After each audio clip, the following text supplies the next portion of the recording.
চলুন দর্শক জেনে নেওয়া যাক যাদেরকে বাদ দিয়ে ভারতের বিপক্ষে শক্তিশালী একাদশ ঘোষণা করলো কোচ চন্ডিকা হাথুরুসিংহে। এ নিয়ে থাকছে আজকের ভিডিও, বিস্তারিত জানতে ভিডিওটি সম্পূর্ণ দেখার অনুরোধ রইল। দর্শক, ওয়ানডে বিশ্বকাপে বাংলাদেশ ক্রিকেট দল ভালো করতে পারেনি, যে কারণে দেশ জুড়ে হয়েছে নানা আলোচনা আর সমালোচনা। আবারও 6 মাস না জিতে বাংলাদেশের দোরগোড়ায় চলে এসেছে টি-20 বিশ্বকাপ। টি-20 বিশ্বকাপ শুরু আর মাত্র 3 দিন বাকি। তার আগের সময়টা মোটেও ভালো যাচ্ছে না বাংলাদেশ ক্রিকেট দলের, কেননা আইসিসির সহযোগীদের যুক্তরাষ্ট্রের বিপক্ষে প্রথমবারের দেখাতেই সিরিজ হেরেছে নাজমুল হোসেন শান্ত বাহিনী। দর্শক, বিশ্বকাপের মূল আসর শুরুর আগে প্রতিটি দল একটি করে প্রীতি ম্যাচ খেলবে। এই আয়োজনে বাংলাদেশের সঙ্গে প্রীতি ম্যাচ খেলবে এশিয়ার শক্তিশালী দল ভারত। এদিকে সম্প্রতি ভারত বাংলাদেশ ম্যাচ নিয়ে দুই দেশের সমর্থকদের মধ্যে উত্তেজনা দেখা দিয়েছে। দর্শক, আগামী 1 জুন বিশ্বকাপের প্রস্তুতি ম্যাচে ভারতের মুখোমুখি হবে বাংলাদেশ ক্রিকেট দল। এই ম্যাচে বিশ্বকাপের মূল ম্যাচ শুরুর আগে শেষবারের মতো প্রস্তুতি নিতে পারবে টাইগার বাহিনী। গুরুত্বপূর্ণ ম্যাচে বাংলাদেশের একাদশে অনেক পরিবর্তন দেখা যেতে পারে। দর্শক, সাম্প্রতি শেষ হওয়া যুক্তরাষ্ট্রের বিপক্ষে 3 ম্যাচের টি-20 সিরিজের শেষ ম্যাচে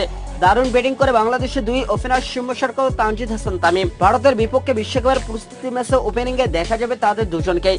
3 নম্বর পজিশনে ব্যাটিং এ আসবেন বাংলাদেশের অধিনায়ক নাজমুল হোসেন শান্ত। 4 ব্যাটিং এ আসবেন বাংলাদেশের অন্যতম সেরা ব্যাটার তৌহিদ হৃদয়। 5 নম্বর পজিশনে ব্যাটিং এ আসবেন বিশ্ব সেরা অলরাউন্ডার সাকিব আল হাসান। 6 ব্যাটিং করবেন বাংলাদেশের অন্যতম সেরা ব্যাটার মাহমুদুল্লাহ রিয়াদ। দর্শক, 7 নম্বর পজিশনে আসবেন জাকির আলী অনেক।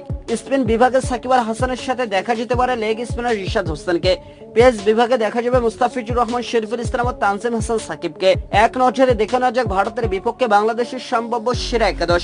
সৌম্য সরকার, তানজিদ হাসান তামিম, নাজমুল হোসেন শান্ত, অধিনায়ক তৌহিদ হৃদয়, সাকিব আল হাসান, মাহমুদুল্লাহ রিয়াদ, জাকির আলী অনেক, রিশাদ হোসেন, মুস্তাফিজুর রহমান, শরীফুল ইসলাম ও তানজিম হাসান সাকিব। তো দর্শক, বাংলাদেশ কি পারবে ভারতের বিপক্ষে জয় তুলে নিতে? জানিয়ে দিন আপনাদের মূল্যবান মতামত আমাদের ভিডিওর কমেন্ট বক্সে। ধন্যবাদ।